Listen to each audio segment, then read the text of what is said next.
এখন গান পরিবেশন করবেন আমাদের আলম চাচা। আলম চাচা একটা গান ধরেন। পুরুষের গান কেউ শুনে না, মাইয়াই নজর কাড়ছে, টাটা পড়ছে, টাটা পড়ছে রে বাউলার জগতে, টাটা পড়ছে।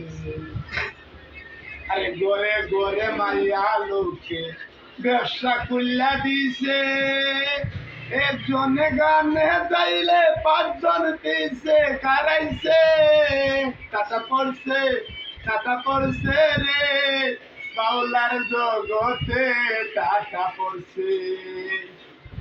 গানে যাইয়া কি গান গাইবে, সিগারেট দেখাই নাছে, নাম ধরিয়া ডাকলে ময়নাই করকরা লুট ছুটে, টাটা পড়ছে, পড়ছে রে বাউলার জগতে, টাটা পড়ছে।